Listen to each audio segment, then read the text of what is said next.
Well, thanks everyone for joining us this evening, all Wildcat families. I really appreciate you being here this evening. Tonight we are going to be sharing our process and our plan as we move through into January and hopefully into reopening for in-person learning. I do want to let you know that we are recording this town hall so we can post it on the website so folks can either view it again or do it for the first time if they don't have a chance to come tonight. We remain committed to a successful 2020-21 school year. And I'm very excited for you all to be here. And Mr. DeGuara, thank you for being here. I think I am to hand this over to you at this point for a little while. Great, sounds good. And Gwendolyn, if you wouldn't mind, you want to pull up sharing my screen. Yeah. We get started. I just want to thank all of our Cipriani families for joining us tonight.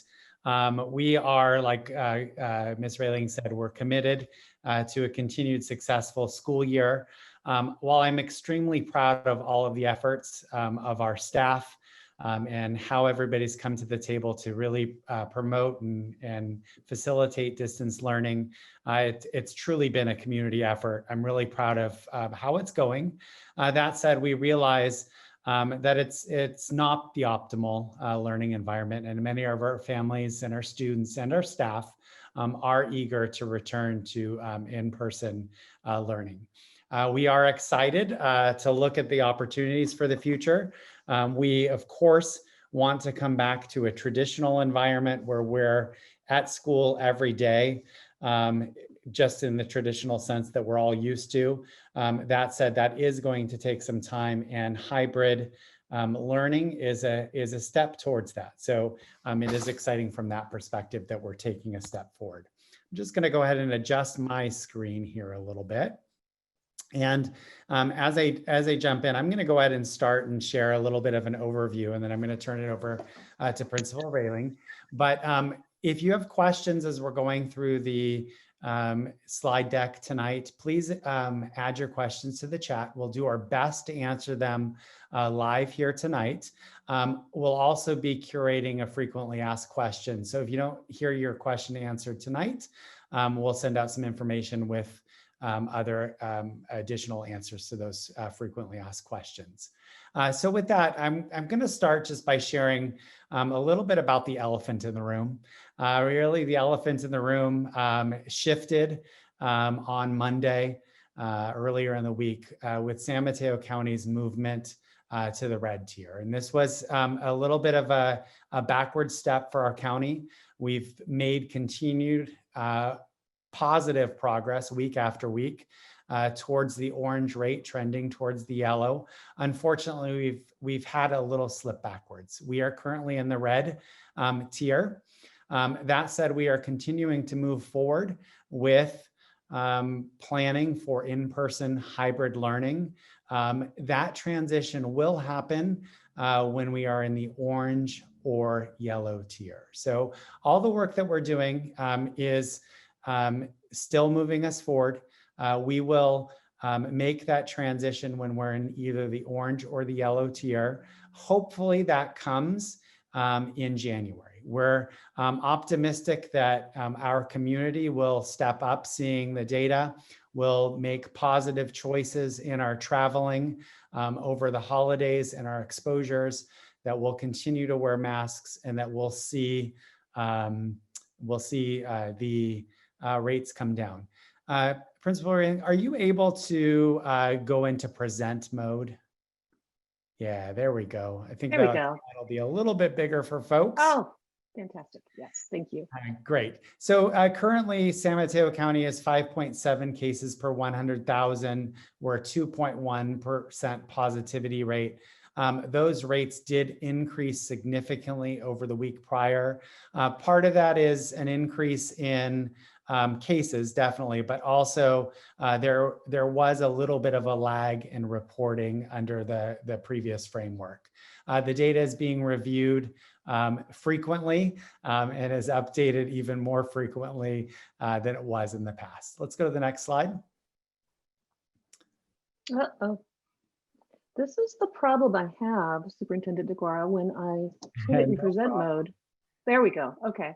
Oh, hang on, it went backwards. Yeah, there we go. Oh, okay. I'm going to take it out of So I think it's sharing. right arrow or left arrow Yeah, or that's down what or I'm up. doing. Hang on. That's what I'm doing, sir. It's always a little bit different in Zoom mode. I've run into the same concerns as well. So Yes. I want to share real briefly one of the other changes that did also take place in the last week or so is there was a quarantine recommendation announced by the state. The state has said that Californians who are traveling outside of their region, outside of the state, outside of the country, are encouraged to go on a recommended 14-day quarantine. So this is particularly important as we head into the holidays. Certainly with a January return, we get through a bulk of the holiday, but as we head through spring, ski break, spring break, those are definitely concerns. We need our families to consider their travel plans in an effort to help us flatten the curve, keep the curve low, but also recognize that there is a recommendation if you are traveling to stay 14 days in a self quarantine. We will be encouraging families who travel to do that. Next slide, please.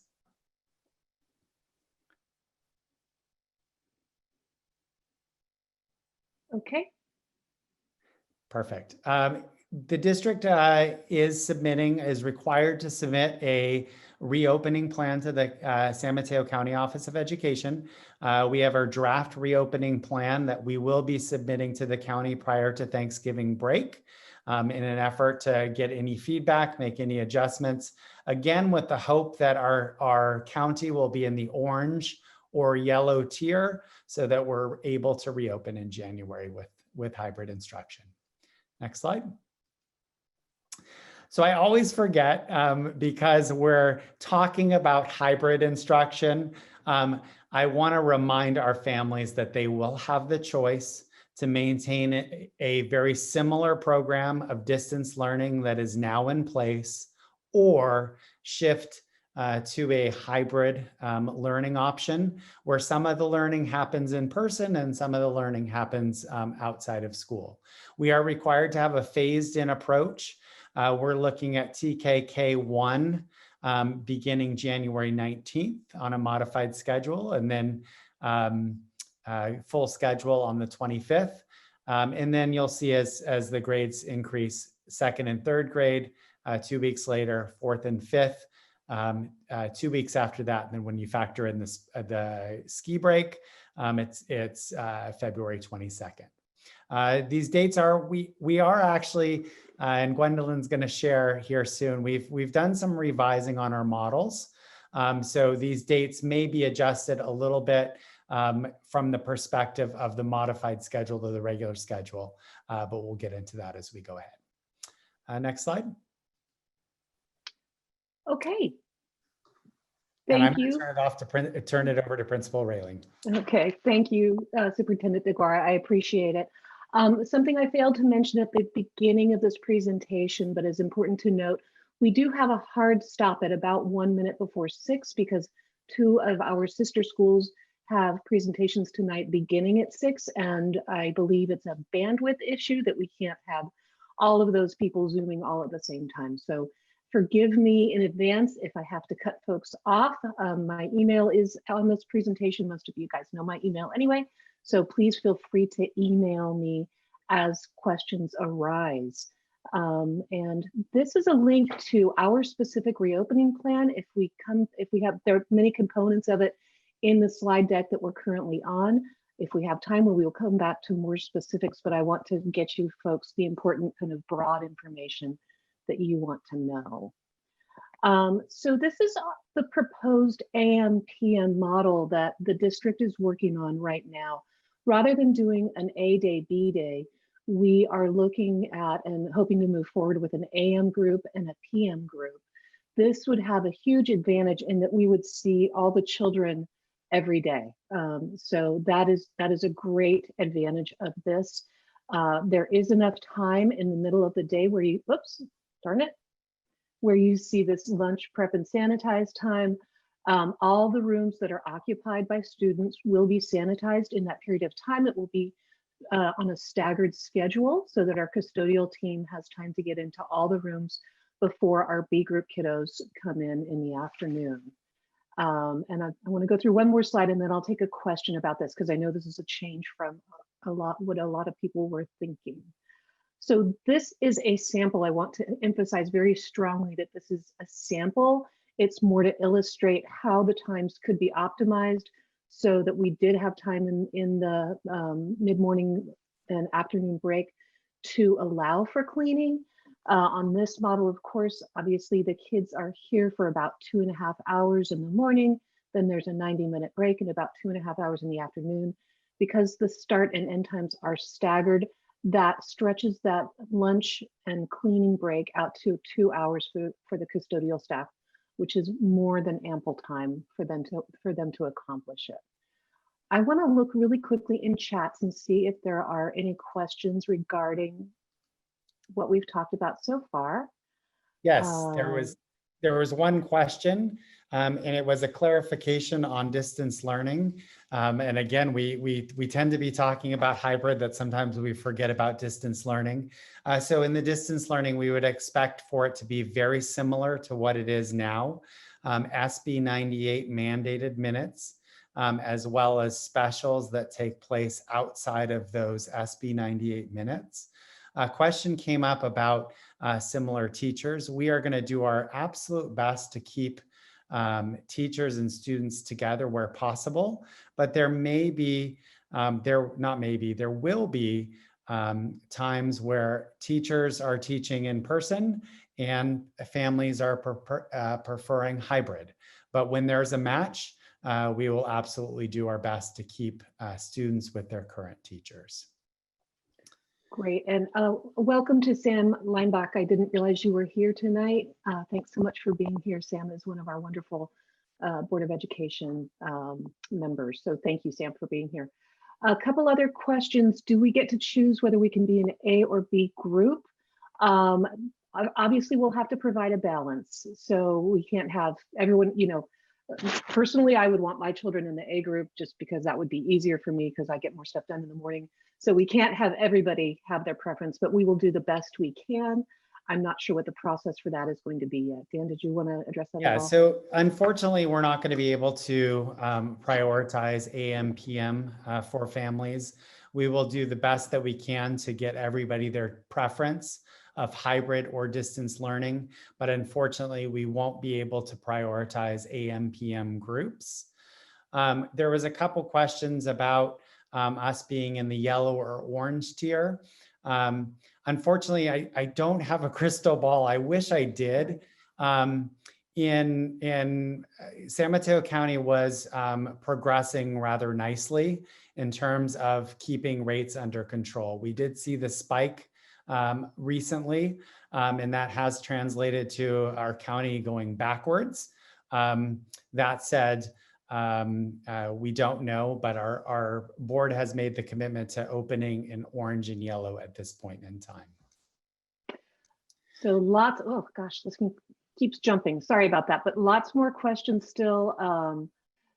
Siblings will stay in the same group. We know that families want to remain together. We will absolutely prioritize families. So if a family's in the AM, the entire family will be AM. Let's see here. So I see some other from Angela. Can kids do some days in school and some days remote? So unfortunately, you're really going to have to choose either hybrid or distance learning so that we can provide those stable cohorts for the kiddos who are in distance learning. We can't have kids kind of dropping in and out. And then I'll add to it. A question came up about childcare and footsteps. The district is working closely with our childcare providers. Right now, there is flexibility of cohorts.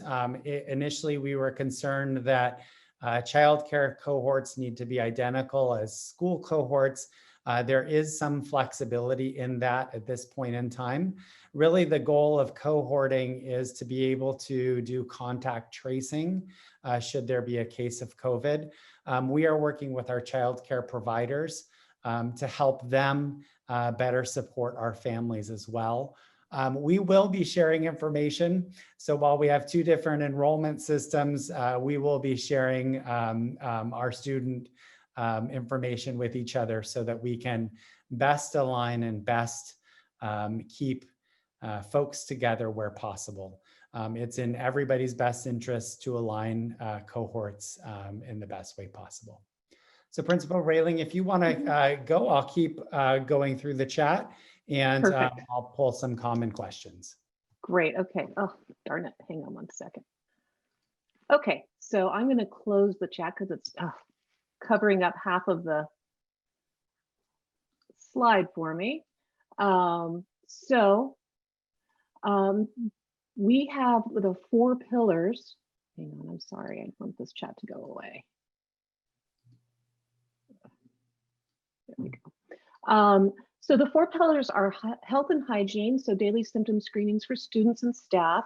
Our staff is currently going to be being tested every other week. We are doing the screenings in the morning. Everyone who enters campus will do screenings. Everyone will be required to wear a face covering while at school. Our front office already has the plexiglass barriers installed, and special education staff will receive additional equipment, personal protective equipment, if they are working with populations that might have difficulty or children who are unable to wear a mask for any reason, medical reason. Classrooms are already set up to ensure physical distancing, and you'll see a picture of that here in a little bit. And stable cohorts, again, of 12 to 15 students will be established. All right. Physical distancing. I'm going to show you our entry and exit locations, a few slides down. Daily symptom checks, including temperature checks, although that's kind of a work in progress right now as Superintendent DeGuara gets more information from the County Health Department. Students will be assigned specific areas that will be their desks, their backpack hooks, their cubbies, and materials. Bathrooms are designated, as I will demonstrate on an upcoming slide, and the schedules are staggered. Alexis, I wanted to just let you know, folks, all of this is posted on the district website, so you do have access to view it at your leisure. So this is our first floor entry and egress, or enter and exit plan, basically. And I have to say, I'm very proud of this. It took me a while to figure out how to make it, but I was happy with the way it turned out. So we have 3 main entries and exits for Cipriani, as everyone knows. There's the lot gate back here. There's the main gate here by the front office, and there's the kinder gate down here. So students will be assigned to specific gates. Of course, the kids who access footsteps will already be on campus when they proceed to class. So they will be walked to class with one of the footsteps personnel. So they will proceed, at the 6 foot distancing, excuse me. Students who are in 3rd grade, 2nd grade, or 1st grade will have a staggered start and exit time, and they will enter through the main gate at probably 15-minute different intervals. They will be remaining 6 feet apart as they proceed to class.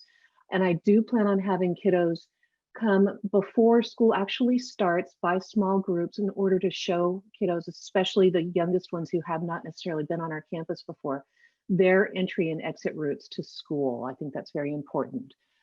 So kinder students, 4th grade and TK, as well as the kids on the 2nd floor, which I'll show you in a minute, will be entering through the kinder gate, which again, these diverse groups of students will be entering at separate times.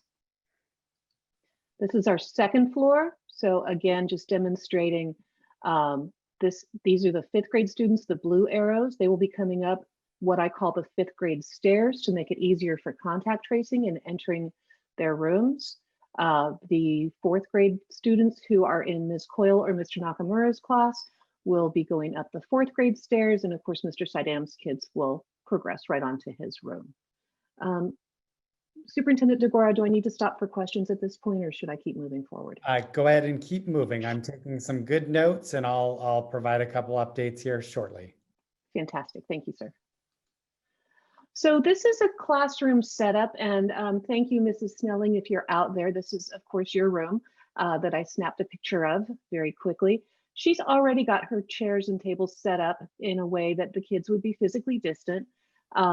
So these tables would be cleaned mid-morning as Ms. Snelling takes her prep time and her lunch. The sanitization process takes very, very little time. It is a spray. The district has invested in some high quality sprayers and disinfectants. So it's important to emphasize the difference between sanitization and cleaning. The rooms will not necessarily be picture perfect, spotless cleaned between the two cohorts of kids.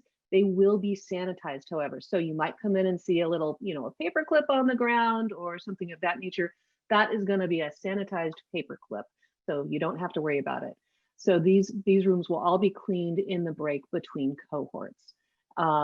Obviously, these are tables. The desks will be set up in a similar manner, such that they are probably grouped with two desks together, but 6 feet apart from the next island of desks, so that students can have their own desks to sit in.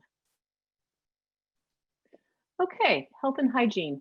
All staff will wear face coverings, and the classroom students will wear face coverings at all times in the classrooms unless they have a medical condition that specifically prohibits them from doing so. That will need to be accompanied by a medical note, and hopefully any child who can't wear a mask can wear the face shield as well.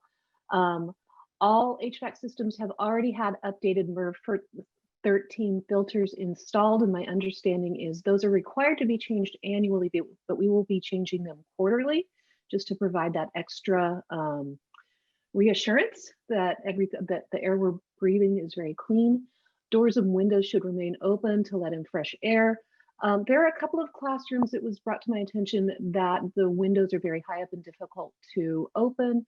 We can provide those classrooms with fans because those particular classrooms actually have front and back doors. So if circulation is an issue, we can simply provide them with some fans.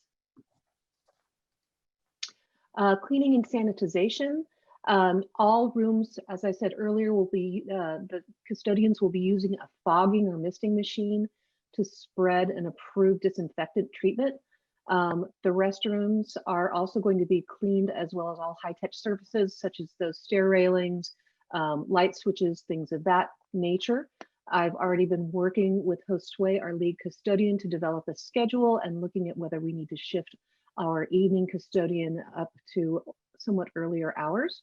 I'm sorry I failed to point out, but the cohorts are assigned to specific restrooms. And when the students come on campus prior to us actually returning to class, the students will have those restrooms identified for them, and there will be signage on the doors for the kiddos letting them know which restrooms they're supposed to use. All other school spaces will have, the high touch surfaces will be wiped down, floors will be cleaned, trash emptied, and cleaning supplies restocked as well. Superintendent DeGuara, am I missing anything on that, or should I go on? Go ahead and keep going. You're doing good. All right, perfect. Some of the go ahead to the next slide, and then let's pause after that. Okay, perfect. Some of the considerations, there might still be a need to shift teacher and student assignments. That's going to depend largely on teachers who have a reason, who need to be remote, and they're working with our human resources department to identify those folks and figure out the best plan for them, and also the number of students who will stay remote. So we're going to do our best to accommodate everybody's needs. But I think we were talking about this earlier as kind of a puzzle that we're going to fit together in the best possible way we can to meet everyone's needs. And also there's the capacity of each teacher, of course, to serve only a certain number of students for a particular time each day. Some students in distance learning may be paired with students from other school sites. And if there are questions about that, I'll let Superintendent DeGuara cover them. Great. I've been doing a list based on the chat that I've seen. So pardon me if I do jump around. I'll try and keep things together here. So just a little bit about choice. The question came up is, will we get the choice that we prefer. And unfortunately, we can't guarantee that all families who want hybrid learning will be able to have access to hybrid learning. We're going to do the best that we can. And the simple reason for that is we have to look at the capacity needs that we have with our staff. Some staff members may have conditions that prevent them from teaching in person. And those considerations are part of the requirements of employment, and there's guidance in that. So we will honor and make those appropriate accommodations as we're required to do. And that does impact our ability across the board to perhaps meet every need out there. While we can't assign all teachers to hybrid, we do have more ability to assign more teachers to distance. So we don't think if you're selecting distance that we would ask you to come in hybrid, but if you prefer hybrid, there is a chance that you may not have an opportunity to participate in the hybrid model. A couple questions came up with regards to model preferences. And, I just want to say that the opinion of what's right and what's best for our students, it varies. It varies among our educators. It varies from family to family. It often varies even within a family. So we are doing our best to provide safe conditions for our students and staff to learn in for those who would prefer that. The question came up is 2.5 hours in person roughly and some homework versus 4 hours of distance learning or SB 98 language, roughly speaking. How do they compare? And honestly, it is hard to say. In a distance learning environment, we do have more students because all students will be attending at the same time for that 4 hours, roughly speaking. When it's in person, half of the number of students will be attending. So there's potentially more opportunity for more individualized attention. We also know that some students are doing fine in the distance format. Some are not. And if I can speak personally, I have 2 boys myself. One of them is much more successful on the distance platform than the other one. So there's a lot of variation between individuals and within families. So we're doing our best to support all the different learning needs and desires out there. I wouldn't necessarily say that one is better than the other. It's all a matter of personal preference and personalities out there. I think there's pros and cons to each. When we talk about, a few questions came up about once we make our preference, can we change our preference with time? And unfortunately, the answer is no. Once you make your preference in the upcoming survey for hybrid instruction, beginning in the orange or yellow tier, we need to lock you into your preference. We're following strict student-teacher ratios as per our collective bargaining agreement. And we need to make sure that we keep those ratios consistent. So, that said, there may be small exceptions as there is in any normal school year, but we really need to make sure that we're scheduling correctly from the start. As Principal Railing said, it is a puzzle somewhat, and we are working hard to get as many pieces to connect for as many folks as we can. I got several questions about our progress and our work with our teachers. Yes, moving forward collaboratively with our teaching staff is very important, hence the shift in our model. We did some work recently with our teachers with some new devices and whatnot from the cleaning side. We were able to bring that forward. Our negotiations continue to progress forward. I unfortunately am not able to share any additional details other than I'm really pleased with the way our work with our teachers is progressing, and think that we are working very collaboratively as we move forward. Let's go ahead and go to the next slide, Gwendolyn. Okay. All right. I also just want to quickly address one other thing that I saw come up several times in the chat of asking about the 2.5 hours that they would be at school approximately versus the 4 or so hours that they're getting now. So the time that your child is at school would not be the only time that they are in school, if you will. Those would be the 2.5 hours that they would be physically with their teacher. Specials and other asynchronous work would take place in the other portion of the day. Am I saying that correctly, Superintendent DeGuara? Yes. Yes. Okay, perfect. And let's pause there while we get there. A couple things I wanted to mention. The question came up is, when will we know what our teacher will be teaching, whether it's hybrid or in person? I am going to discourage you and ask that you do not ask your classroom teacher what model they prefer. I'm going to ask that for a couple of reasons. One is because placement can be determined on health considerations, our employees' health is their personal business, so to speak. And it's important that we're not asking them to disclose anything. Additionally, while the staff member may have a preference, that may not be the final assignment. They may be preferring to teach in hybrid and be needed to teach in a distant learning modality. So I really encourage our families to really think about the health and safety of their child and make that determination.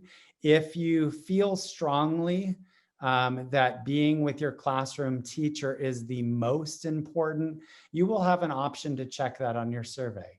If you check that you would like to stay with your current teacher and follow them in hybrid or distance, again, we're going to do our absolute best to make sure that that happens. So that is an option. Again, we're going to ask that you do not ask your teacher about their assignment. The other question came up about when we make the shift in teachers. We're all thinking hybrid, hopefully fingers crossed, January, that we can get the county back into orange or yellow. What happens if it doesn't happen? Will we switch our teachers and kind of mess everything up, so to speak? And no, we will do all of the back end work. We will notify families with enough notice to make the shift before we go to the transition. But we want to keep everything as consistent as possible for as long as possible until we know that a change needs to happen. Okay, I think you've covered this pretty well. It's important to note that we are going to try and get family notifications out by January 6th. So that's right after our winter break.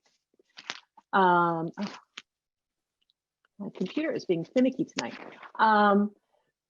The district is going to host a panel of medical professionals in order to discuss the health implications more fully. Obviously, we don't have a lot of time to do that tonight. And so these are the dates for the community focus as well as the staff focus. So if you're a community member, that November 30th date is coming right up. And Superintendent DeGuara, can they access that Zoom link on the district website? Yes, I'll be sending out information in my community updates. It will be posted on the district website. I need our families to keep that as a placeholder or know that that's happening on November 30th. We will send out a link as well as our panelists. I'm actually excited about the panelists. As many of you know, one of our board of trustee members, Dr. Jim Howard, is helping coordinate that panel with Dr. Neil Patel. And they're lining up a great group of physicians, of epidemiologists to answer questions and really help share details of the disease, of transmission, of all those questions that we have with our community. Great, thank you. Okay, so I saw a lot of this as well, and I think we've begun talking about it, but just to clarify, some of these kind of scenarios that we don't really want to have happen, but we do have to think about. So if your student is in a hybrid option and we reopen in orange or yellow, and subsequently move into a more restrictive tier, the tier system actually, once we open, we're open. We won't be looking at tiers anymore. The more important thing to look at is if we have cases at the school, and we'll talk about that in just a minute. If you're traveling during holiday breaks or over the weekend, the state is recommending, and I'm kind of guessing that it's going to go to stronger than recommending, that you and whoever you traveled with, your children or whomever, will need to quarantine for 14 days. So if you do have travel plans over ski week or President's Week or even just a weekend, you might want to take that into consideration when you're filling out your preference survey about how you would like to continue through the school year. What if your child is a close contact to someone outside of school? Then they're going to need to quarantine for 14 days. A close contact is designated or is defined as somebody that you or your child, anyone, has spent more than 15 minutes with. So that's really important consideration. The district will continue, the school will continue to provide you with asynchronous work during that quarantine process. If the close contact happens, but your child gets a negative test, that child will still have to quarantine. It's the county guidelines, and we are doing absolutely everything we can to ensure the safety of our entire community. So that's very important. Mr. DeGuara, do you have anything you want to add to that? Yeah, I do. I just want to reiterate that last point because I think that's a common misconception. I've seen it amongst my friends, our social networks as well, is that if somebody has been potentially exposed to COVID or has had a contact to COVID, they are required to quarantine for 14 days if they're a close contact. If you are a close contact and 5 days later you take a COVID test and it comes back negative, you still are required to quarantine for the full 14 days. And that has to do with the incubation period and the transmission period, that the virus still can become active, right? So anytime there's a close contact, a mandatory 14-day quarantine is in place. So really important to note that.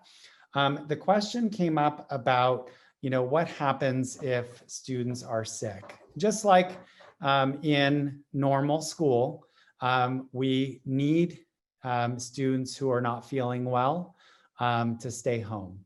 And in a COVID environment, we need you to be even more stringent about sending students to school with symptoms.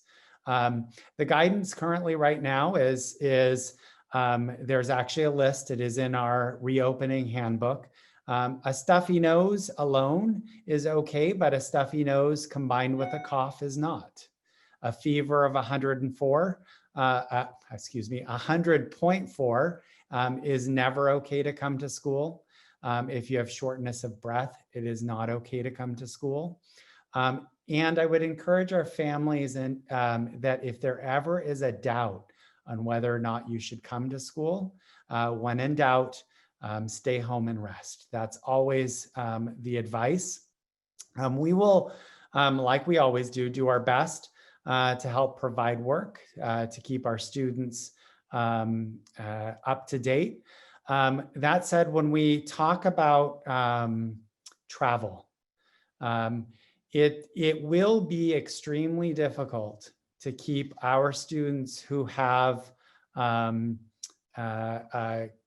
COVID close contact up to speed for 14 days if they are in quarantine, right? So we need folks and families to minimize travel, minimize potential exposures, and help us all flatten the curve. I'm seeing in the chat, um, uh, uh,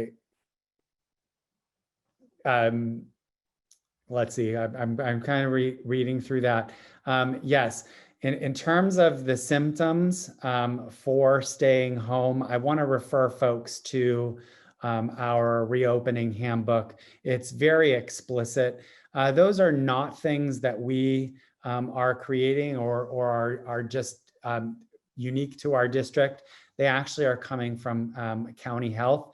Yes, sometimes a cough and a stuffy nose does go hand in hand, but they are linked together, and there is the recommendation of staying home. Again, not necessarily for the 14 days, but until it resolves and we can, for the most part, recognize that it is not a COVID virus. Principal Railing, I'm going to go through a couple of my notes here. It was asked if on our health panel, if we'll have mental health experts or professionals join.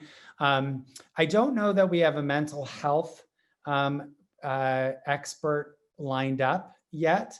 However, I know when I hear Dr. Howard speak in his practice at the Children's Hospital, is he says by far, at least early on, he's seen more students with and more children with mental health concerns outweighing COVID concerns for children. So we definitely realize that, and I think most of our physicians will be able to speak to that as well. A question came up about recesses. With the AM/PM schedule, we will be maximizing our in-class time. Certainly our students will need a break over the 2.5-hour course of time. They will have that break with their classmates in a very controlled environment. Cohorts will not be intermingling between each other. We are working hard to make sure that each group is isolated. There's a lot of, again, I'm going to refer folks back to our reopening guidebook that's on our district website, or just go to brssd.org. There's a big green banner at the top. You can click through that. It's honestly probably easier in the electronic format on the website. And you can go as deep as you want to go, explore links within it, but a lot of answers to these questions are there as well. I see that a few folks are asking, they joined late. Not a problem. This webinar is being recorded. It will be posted on our district website as well as your school website. And a whole bunch of links will be coming out as well. Any questions that or many of the questions, if we weren't able to answer them, will appear in our frequently asked questions. Thank you very much. I'm sorry about the little technical glitches. So if there are other questions, we can take a look at those now, or we can go back to Cipriani, a few more of the details about Cipriani. So let's see. Principal Railing, yeah, so I am going to invite folks, if you had a question that I think we're getting through most of them, you can feel free to retype your question if we didn't answer it yet. A lot of the questions get lost in the chat sometimes because they go quick. A question came up, is it reasonable to expect everyone to follow these guidelines for no travel? That is a tough one. We are, and bottom line, they are recommendations at this point in time. But bottom line is we all are responsible for keeping our community at as low of a risk as possible. So we are going to ask that if you are attending and prefer to attend in person, that's great. But we're going to ask that you curb your travel over the holidays. If you are a family that heads up to the Sierras every weekend for skiing, travel out of state, have long plans for breaks, we're probably going to encourage you to select distance learning. That is the safest for the community. But we do all have to work together towards the cause.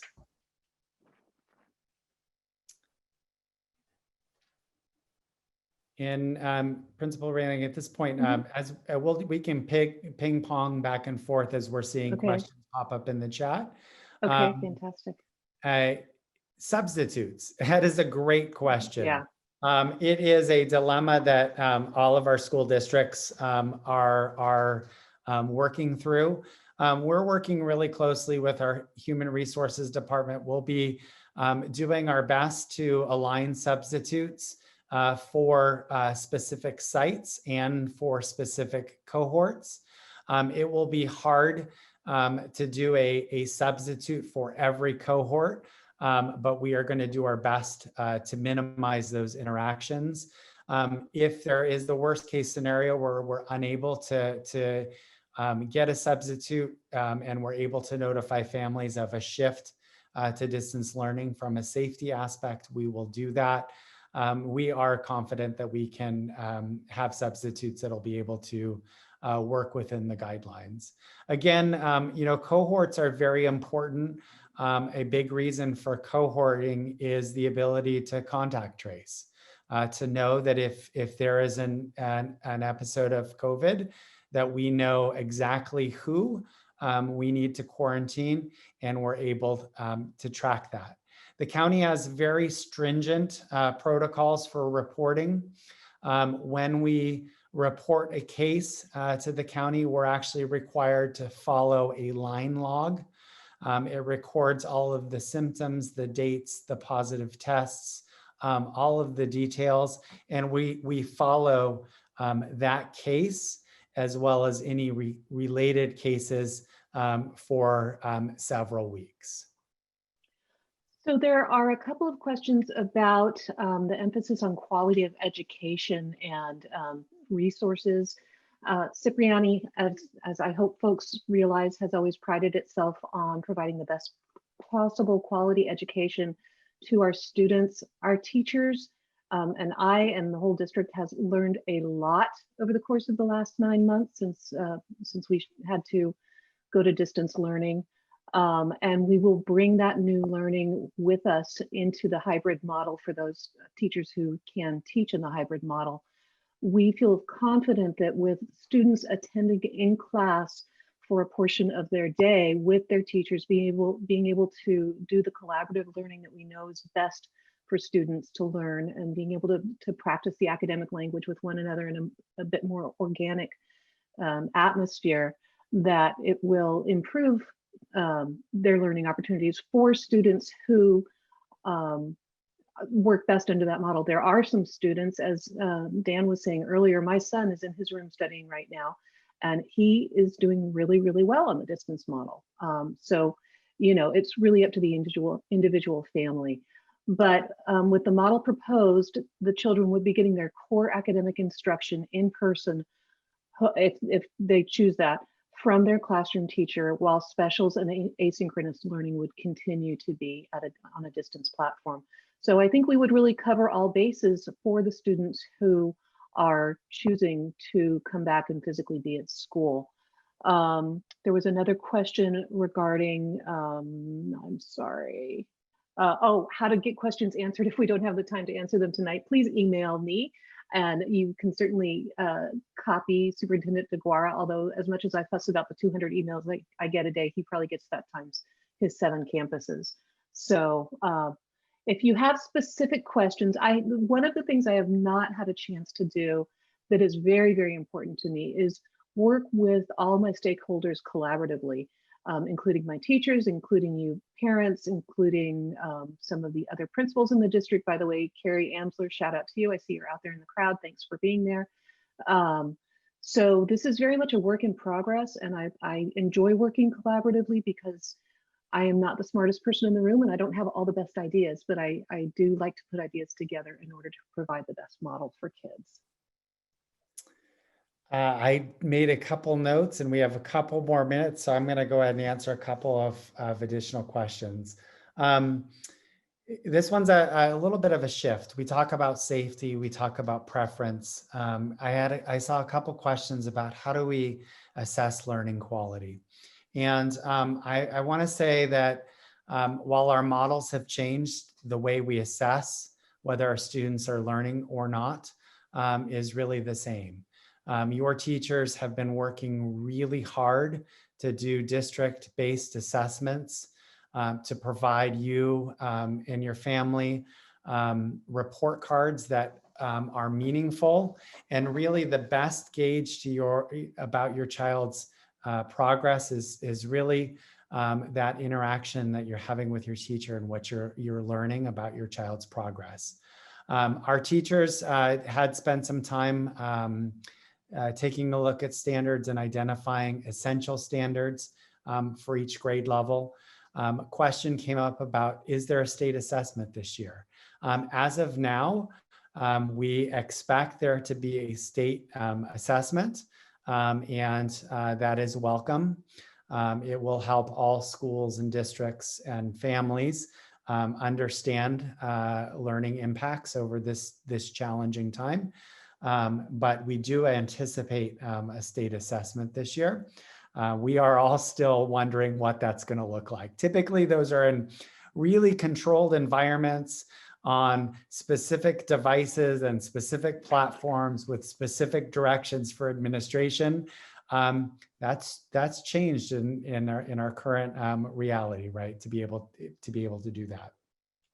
I also want to just address, we had a couple questions about teachers and their assignments. I want to kind of reiterate that process. So teachers are surveyed about needs that they may have for being assigned to a distance learning space, health concerns, and these all come down from the CDC and from guidance from the state in terms of accommodations and requests that we provide our employees. In a perfect world, we would be able to honor the choices and the preferences of all of our families and all of our educators.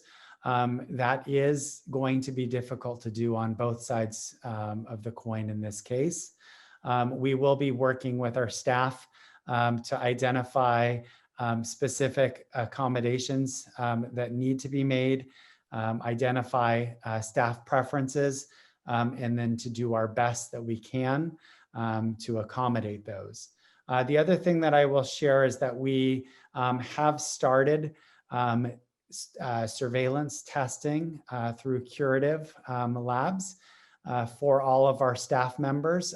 By the end of this week, all teachers and staff members in BRSSD will have had the opportunity to get a COVID-19 test as part of our surveillance process. That is a no cost, no copay test for all of our employees. So really proud that that's off the ground and going. And then I think kind of as we wrap up here, want to encourage you, yes, all of these, I will say the frequently asked questions from our town halls just in general will be collected into a district FAQ, which will be posted, and I will share it with our community. As always, we want to make sure that our families have the information they need. So help us out. You have two documents in front of you that are posted on our website. One is Cipriani's reopening plan, and the second is our district's reopening plan. I really encourage you. Cipriani's is a 7 or 8 page document, lots of pictures embedded. If you want more than that, then go to our district reopening. There's sample documents about how we'll communicate with our family. There's flow charts in there. There's more sanitization details And it's just really a great resource. I think if you spend the time reading that, it will be well spent. Just adds up, we are updating all of our instructional models in those documents. So if you're seeing an instructional model that doesn't jive with what you heard tonight, please don't worry. We are shifting to that AM/PM model, not the AB every alternating day model, and we'll continue to share those details. So on my side, I just want to thank everybody for joining us tonight, and Principal Railing, I'll let you wrap us up. Okay, thank you so much, Superintendent DeGuara. I appreciate you being here with us this evening. And I appreciate everyone, all 143 of you who signed on this evening to get this important information. My email address is, of course, right there. You're more than welcome to contact me with any other questions you have. Please keep in mind, I cannot answer questions about specific personnel.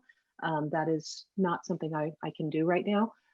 But hopefully you will get notifications from the district in plenty of time to make your plans moving forward. So with that being said, once again, I thank you, and Cipriani Wildcats, roar with pride. Have a great night, everybody. Thank you all. Have a wonderful evening.